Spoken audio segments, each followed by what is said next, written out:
Welcome to the Vast Mind Open Soul podcast.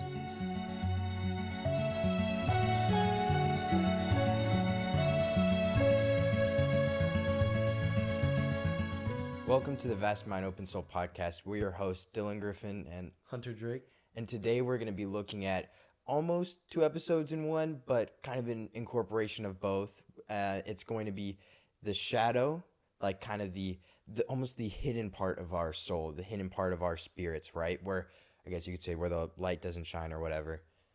And we're also going to be going over silence. Everybody thinks that silence is a negative and an empty thing. So we're going to be going over what both of those mean in terms of your soul and in terms of your spirit, and how they interact with each other.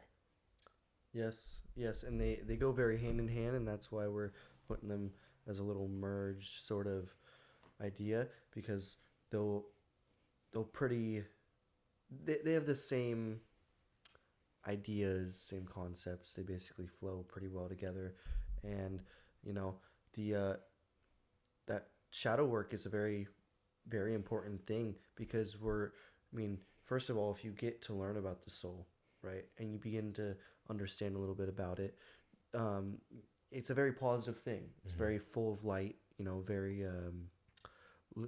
just a very positive thing overall.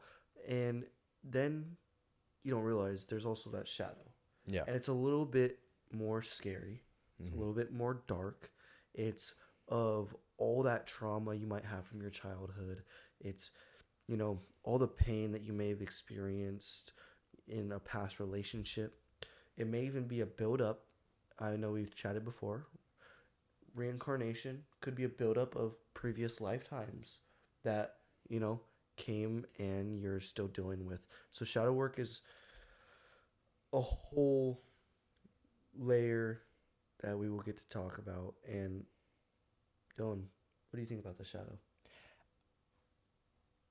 Personally, I think the shadow it's kind of like the underlying part of your spirit. Like it's a thing that it's hidden. It always follows you around. It goes wherever you go. And of course, I'm talking in a literal and figurative sense here, but it's always following you around. But it's in the area where, like, when you say the light or the truth, we could have the light mean here for a second, then that shadow is not being shown by it, right? And that's the leftover, the part that you're kind of hiding, right? And so I think that it's such everybody has an underlying part that they're hiding, right? Nobody wants to be vulnerable and share traumatic or deep stories that maybe you feel like some aren't meant to hear, that puts yourself in a negative light, that it's none of other people's business, as a lot of people would think, right? So everybody has that layer of themselves that they're hiding. And when you look at it from a Christian lens, then at least for me, the layer that I feel like is kind of a shadow is the sins I commit, right? I know I'm not, and I would hope that other people know that I'm not as well, but I genuinely, I want to be as close as Jesus as I can be, right? As close to like what Jesus was. Jesus lived a sinless life. I want to live the closest I can get to that. But of course, I'm not perfect like Jesus, right?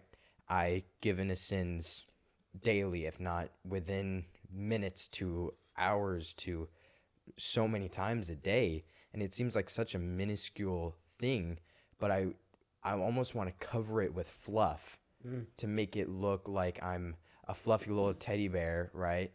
But I even have the layer below that sins that I don't let a lot, like, everybody see, I was going to say, more often than not, we're hiding from ourselves. We're really just avoiding that whole dark side of ourselves that we're afraid to approach, because it's easier to just push it past. And as we talked, last episode or so, maybe a couple episodes ago, is it's easy to push something on by like that, because it's so, might be so small. Yeah. We can just continue on walking, and forget about it. But luckily, we, as long as we don't actively, intentfully continue to do that negative stuff to ourselves. But I also think that, I mean, even if, like, every Christian, except for, of course, Jesus and God, like, intentfully sin. Every sin, in my opinion, has some underlying, like, feature of intent to it. In a way. Potentially, to me, an intentful sin is like, for example, if I, okay, an intentful sin for me is, say I know that if I were to go sell some illegal things, right? Okay. And I've gotten in trouble before. It's put me in jail. Mm-hmm. It's ruined my life. Mm-hmm. It's impacted me in a negative way, 100%, no matter what. Mm-hmm. And I think, I'm like, damn, that's what that did to me. And I go and I do it again. Yeah. And I'm aware of what it did for me. Aware that it's negative. Aware that there's nothing good about it. And I don't learn from the lesson. And I intentionally go and do it again. But for example, if you make a hurtful joke, Yeah. right? And you know that it's hurtful, and you are chilling with your buddies, and you make a comment like that again, but you're not thinking beforehand before you do it. Mm-hmm. You know that this is hurtful. Yeah. But if you catch yourself, it says in the Bible, the second you're, the second you even finish the thought of like guilt or, not even guilt, but that Like shame almost. that sense of wrongdoing. I think we talked about this as well in the previous episode. Is that God has forgiven you instantly because it's and I think that's very important, is to bring back those things that you haven't done that for, when you haven't thought about that sense of wrongdoing, because there's so much shadow work that must be done. Because when we're younger, when we're 7, 8, 9, 10, 11, etc., and we're just these young kids, and we push on past this pain, and we let it, we don't talk about it, we kind of just move on past it. It still bubbles. And I was talking to my dad, and he says it arises later in his life. Yeah. Things from his childhood, we were just chatting about it. Literally, it's stored, and eventually it comes back up and it haunts you. Mm-hmm. And if we are able to sit in silence and look at ourselves and be aware of this stuff that's hurting us, even though we're not fully, not always thinking about it, it's still impacting us somewhat. If we're able to reflect and put some attention onto it and look at that shadow, we may be able to just relieve ourselves of that. So do you see the shadow as the unforgiven part of us? Yeah. Because in a sense, personally, I see the shadow as the part that we intentionally look away from, right? And when I say that, I mean the part that we're not fully truthful. And God doesn't forgive a fragment of a person, a fragment of their sins. God forgives all of them, right? And so even the ones that you don't want to think of, even the ones that you bury deep, deep, deep down, God forgives all of them. And when you come to the table for forgiveness, you need to come with everything, your whole life. You can't come with this one cuss word you said there, or this one mistake you did then. But and not, I went to confession this one time. Let's be real. Yeah. You're looking at the whole platter. Yeah. It's all of you. And I even think when you're looking at it, like when you do that of bearing it down and adding it to the shadow, like what impact it has on you, even though it's underlining, right? I like to think of it as like if we see ourselves as almost like a soda bottle, right? And there's a few ways that, or a few like metaphors you can use for this. But if you see us as like a soda bottle, and every time you do something that you know is wrong, like in the Christian sense, it's sin, it's deceiving God, or intentionally turning your back, even if it's just for a second. Every time you do that, you shake the bottle, right? And the fizzle, like the carbonation, it doesn't go away. But every single time you shake the bottle, you shake the bottle, and you shake the bottle, right?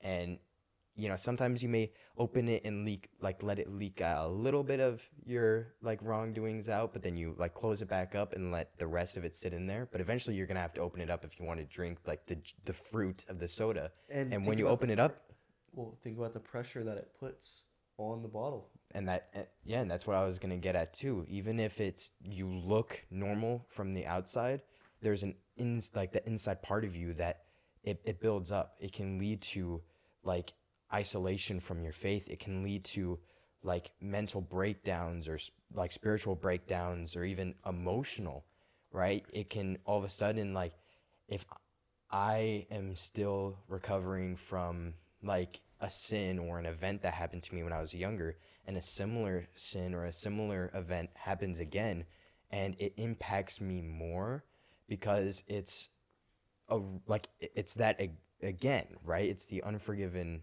or as you were saying, the unforgiven, or like the untruthful, the one you haven't brought to the table, and it multiplies, and all of a sudden, eventually, if you don't open the bottle up and let everything out, it's going to explode. And you can also look at it as pushing like a ball underwater, like a beach ball, right? You can push it underwater and you can push it underwater, but the more you push under, the more it's going to try to come back to the surface, right? And Mm-hmm. eventually it's going to slip out and come flying at your face. The question is how hard? How far do you push it down, right? So when you're Yeah. looking at this shadow of yourself, I mean, you can see it as the unconscious motives of something like psychologists and like Sigmund Freud, what he says, your unconscious motives, or you can see it as the hidden part of yourself that you're not wanting others to see. And Oh, maybe you yeah. let some people like see your shadow, maybe a close friend, or maybe you see God but not others, right? Something like that. And personally, I always try to be as vulnerable and as open as I can, but I'm never going to be fully open because I mean, I'm human, and it's natural for us to try to hide things. And every Yeah. time that, even if it's something small, every time that I hide something, it pushes on me a little bit, right? And if I'm not open about it and if I'm not honest about it, like a parasite. Mm, yeah. I agree with you entirely. And I was kind of thinking while you were going over that is it's kind of like we see a major example is like PTSD Yeah. with whether that's veterans or so. We've seen this these outbursts of negative energy of a buildup of such a traumatic thing. Hmm. But what we don't notice is that pretty often, more often than not, in our daily life, you ever just get upset or something ticks you off or you're in a bad mood or someone says something or you just don't feel like talking to someone or anything, even these little small things, it's a like a small manifestation of that inner pain that you're pushing down or Yep. that shadow that you're not letting come to the surface because I mean we can't just make it not exist. We have a day cycle for a reason. Right. I mean, physically, the shadow can be gone for 12 hours, but I mean, it's always there. Hmm. No matter what, you can't just take out the light to get rid of your shadow. Right. Right. And so, I mean, it's such an interesting thing because how such a hidden thing that, I mean, when you walk around or when you're living your daily life, you hardly even notice your shadow is there. How such an underlining thing that you don't think about, but still has such a major impact on your life and on your soul and on your spirit and even your previous decisions, your current decisions, your decisions to come. it all has a little hidden vote in there from the hidden part of you, even if you're not conscious about it, right? Mm-hmm. And so, I mean, it's kind of a thing on how can you fix something that you won't notice, right? Like, Yeah. you need to be able to look at every part in the shadow, no Honestly, matter how hard it is to look at, and bring it to the I surface. think the only way you can notice whether or not you have fixed it when doing shadow work is when during the process you feel this overwhelming amount of pressure building, right?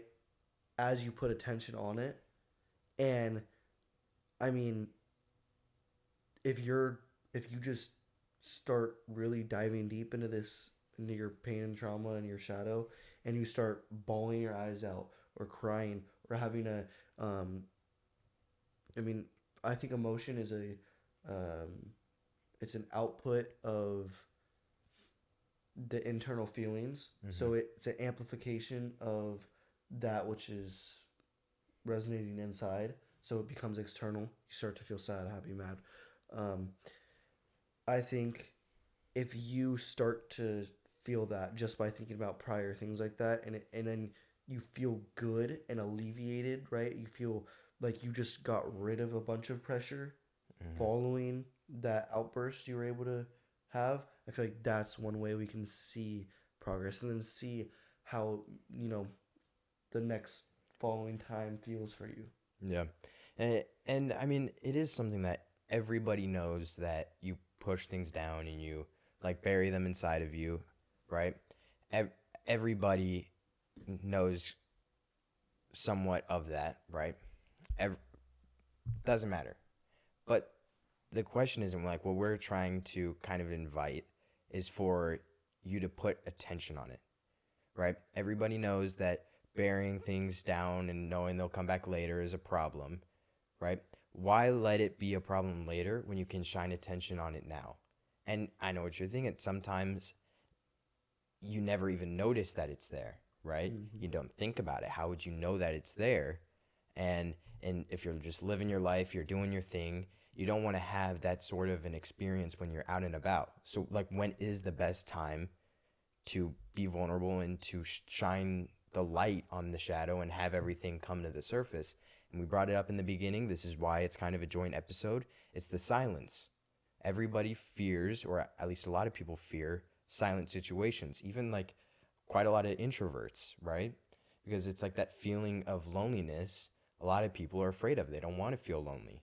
But when everybody needs a time to themselves, everybody needs time to be alone. Yep. And I know it's a scary thing, but it's a scary thing because in the silence is where the shadow lies, Yeah. right? So when you are like, I mean, when you're thinking at night, a lot of these like mental breakdowns or events, life-changing events that happen and where it like changes the course of their entire life where they are able to bring the shadow to the surface is at night.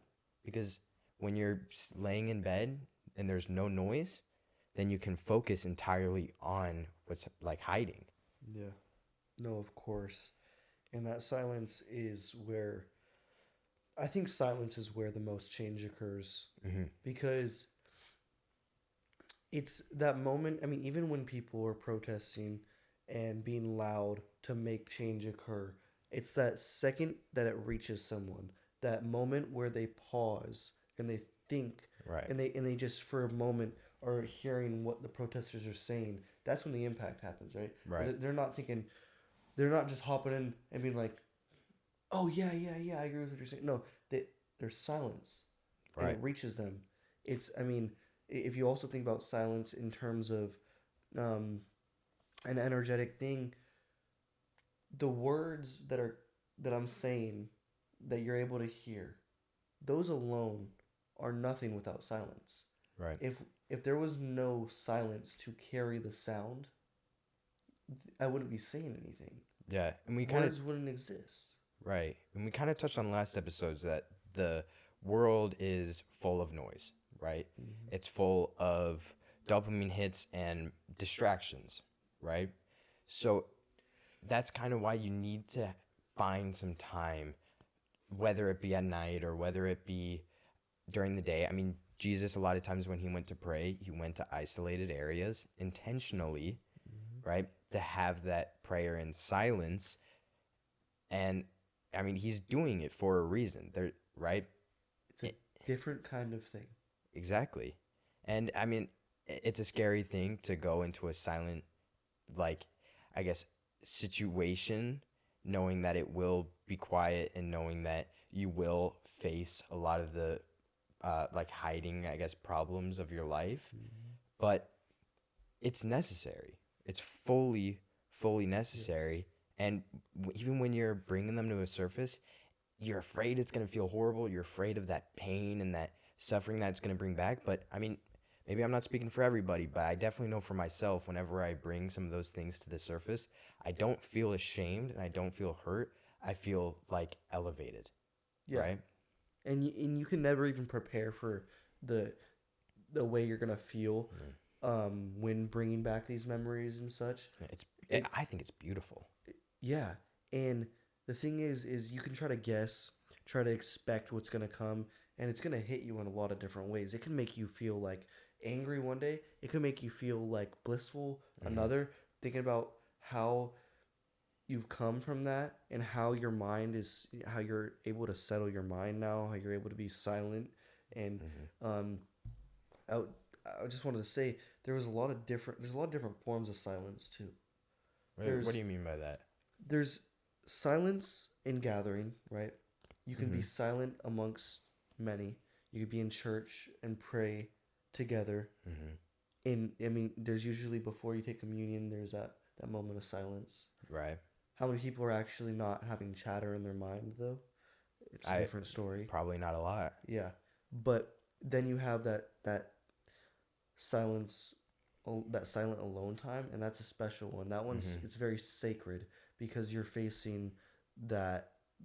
I mean, anything can arise, and you're not hearing anything, and you can even choose whether or not what comes to your mind. You could just skip on by, Right. observe your thoughts like a lighthouse, and allow them to float like a cloud, Hmm. and you could continue on with your silence. And the next thing you know, your imagination can start driving wild. You can be like that little kid again. That silence can allow for creation. I know many, like people like Nikola Tesla and Albert Einstein, they said their most powerful creations came from a moment of silence, Hmm. whether it was like the second after a nap or they closed their eyes and just sat in silence for a while and it started to channel through them. Nikola Tesla is actually quite a spiritual guy. He used to say none of his creations were from him. Hmm. They were this moment of silence where they were channeled down like a beam of light from the heavens basically into him. And think about that. If you can become a temple, a vessel in silence to allow for the most growth, the most creativity, the most love. Imagine if you could, through silence, I mean, think about it. Jesus went to the highest point Hmm. and then he sat in silence. Was it, I don't know if it was at night or day, but that's when he was closest to God, was it not? Um, I would need to read it to get a refresher, but possibly, I'm not I feel sure. like it was the thinnest veil between physical and spiritual realm. Hmm. If you put them easily and simple like that, like your soul and your physical body, that silence allows the two to have a very thin veil where you can start to play between the two. Yeah. And when you look at silence, it's not like silence is like, it's not like it's a death field where you might find some good in it. Like, it's a spiritual battleground. But inside, it's relative, like, it's beautiful once you can get through the doors, Mm-hmm. right? But even when you're sitting in silence, for a lot of people, even myself included, it's easier to scroll on your phone going to bed than to sit in silence and, like, truly get that experience. It And is, bro, and it feels so much better to be in that silence. mhm, Like, oh my god, when I'm on my phone, you can scroll and scroll and scroll and scroll, but that silence. the way your mind moves, where your Right. thoughts orchestrate. Anywho, go on. Sorry. Sorry. And yeah, but even like when you look at God, right? God doesn't speak in yelling. Satan does. God doesn't speak when like yelling. He speaks in a whisper, right? Mm-hmm.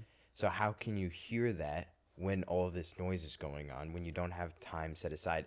And I know when we're saying bring the shadow to the surface, and a good way to do that is through the silence. Like, let it not be mistaken that when we're saying bring the shadow to the surface, we're not saying that you have to share your deepest, darkest secrets with a stranger. But how can you build yourself up? And even if you're a Christian, build your relationship with God and move on and like move forward towards your purpose, except for being even, it starts with being honest and open with yourself, Mm-hmm. let alone with God and quiet, let alone with maybe a close friend, a family member. But it's like you don't even need to do that with anybody like directly close to you, like a friend or a family member. If but how could you even do anything like that if you can't even be honest about or open about the events with If yourself? you can't face it yourself, how could you approach it with others? Yeah. And again, you don't need to approach it with others, but you definitely need to Yeah. face it head on. Whether it, like, and if I you're think a that's a Christian and you believe in God, God will walk that path with you. He'll hold your hand right on through the silence. And it's a hard thing to do. It's a hard thing to get yourself to be able to sit in silence and face those fears. God will only help you in it. mm-hmm. And when, I feel like, like it's very important. I believe it mentions in the Bible that there's something very powerful when it comes to speaking to another about that internal stuff, that mhm, internal battle. It I believe it there's I don't know. It like elevates the so I'm not exactly sure what it says, but I remember reading and it mentioned something along the lines of the beneficial part about speaking towards another about what's going on in yourself and stuff like that. yeah. But no, go on with what you were saying. I'm sorry. I keep No, no, moving on. you didn't interrupt me. No worries. Okay. But even if I look at like my personal life, right? Even in the worst moments of my life, I swept it under the carpet. I didn't look at it. I didn't think about it. I didn't think about it. I definitely didn't pay attention to it. I definitely did not bring it to the surface. It's just added to the shadow. And then there was one night that I was just sitting by myself in complete silence, and I opened up the Bible and I read a few verses, and they really spoke to me. And then after I read the Bible, I ended up bringing those, I guess, events and what I thought was just going to be trauma that I would never think of. Um, I let it come to the surface, and it was magic to me. And I was scared, I was worried, I felt like I was going to relive everything, and I kind of did relive everything. But when I relived it that time, I relived it with a different pair of eyes, from trauma and whatnot into like almost joy that I pushed through that, and that now it brought me to where it was, where I was just sitting silent in my room, just me and God. And it, I mean, it opened my eyes for like for all that I could see, and it felt like I was just completely made new, Yeah, and all of that weight gone. it's pretty So awesome. yeah, I may not be speaking for everybody, but like it truly is, even in the darkest moments, in the quietest rooms, that all of those, that shadow comes to the surface. And it's a scary thing, but it's really, really like, it's just, that's just the cloak that the devil puts on it, Yeah. No, right? of course, and it says in the Bible as well that the devil will appear to make himself large and huge in this Mm-hmm. monstrous beast physically, so we are afraid, right? Because it's easier for us to fear this huge thing, but it means nothing in terms of strength and greatness. The Lord come down as a mighty man. You know, I mean, we look at David and Goliath as well. Um, if you look at, I mean,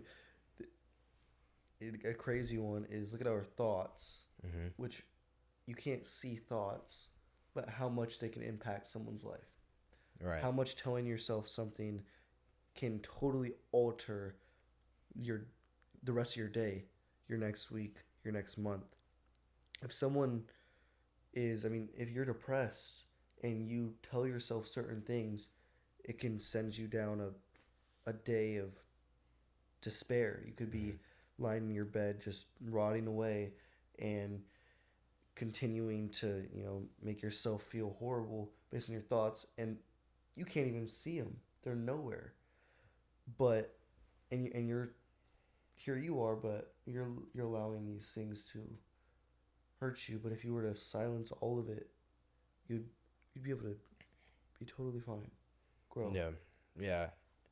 Um, I definitely think that that's a little bit of I guess like a tricky one because it's something that I mean, even if like when I used to be heavily depressed for multiple years and was like having a lot of suicidal thoughts and thoughts to harm myself, that sort of a thing. But and throughout it all, I was telling myself all of these things that I thought were true, maybe were true, but at the end of the day, when I pushed through it and I grew from it, was another moment alone that I had with God, where I mean it was actually when I was dreaming, but still in complete silence in my dream, I guess, where Jesus rose in front of me and he spoke to me, and all of us like that, my life was changed, and in that moment, I mean, in just like a 5 second hug, I felt all of that rise to the surface and I woke up in almost tears, bearing all of this weight that I've been bearing over the last like 3 years at that point, and all of it was gone, right? Yeah. And on that moment, I was fully reborn. I've experienced that a couple of times, and all in silence. Is I remember it. It was an unusual time of silence. I was on my way to school. I was riding my I was riding my e-bike to school, and I was just quiet, Hmm. but I was praying and I was listening. I was open, and slowly but surely I began to be flooded with this a bliss and this emotion that was unlike, I've only experienced it one other time, which I'll tap into here in a second, but it was a it was probably a little sprinkle, just a little sprinkle from God, and it was Yeah. it's the most incredible experience you can feel. You literally, I like to explain it as a billion fireworks exploding inside of you. Hmm. This just everything lifted off your shoulders. You feel like you could fly. You feel like just everything. You feel so connected.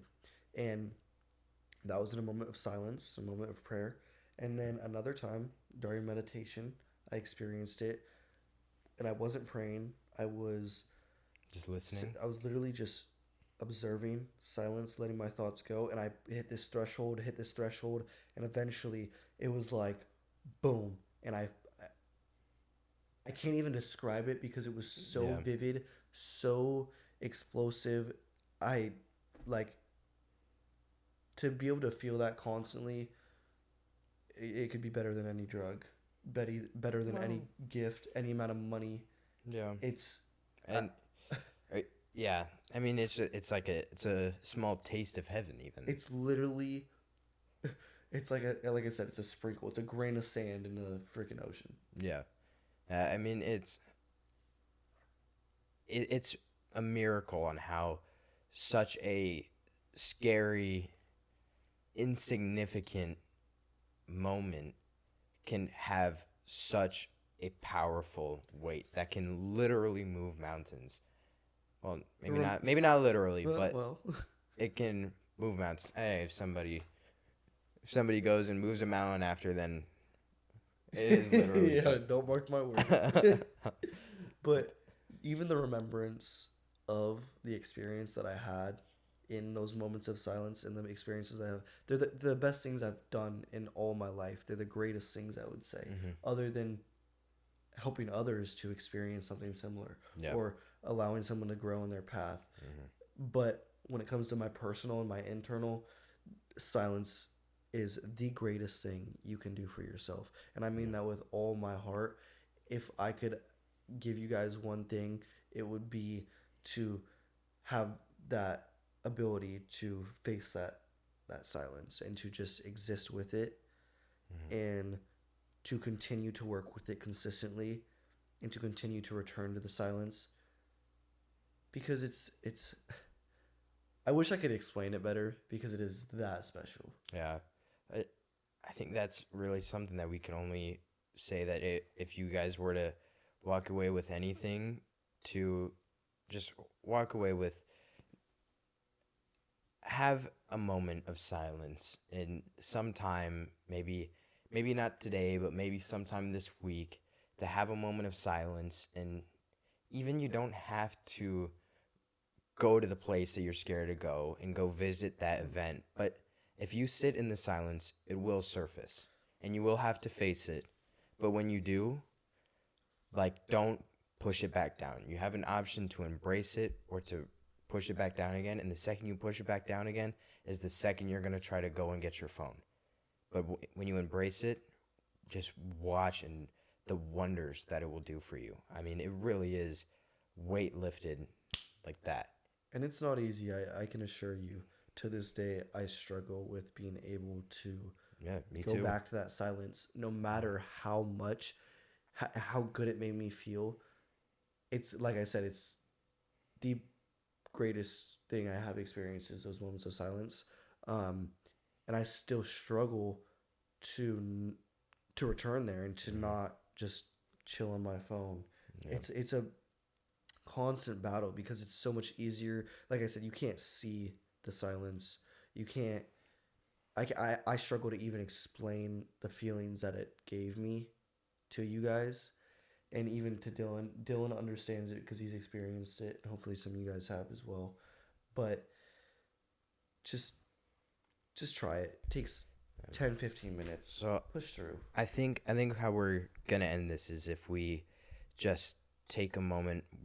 We're just gonna sit here in silence for a couple minutes. If you guys are somewhere where maybe you guys are in your guys' house or somewhere where you can just be alone and be silent for a couple minutes. If not, maybe revisit and when you get the chance to just sit in a moment of silence. So I think we're gonna end up with just doing that for a couple minutes and yeah. Okay, let's do it. Okay.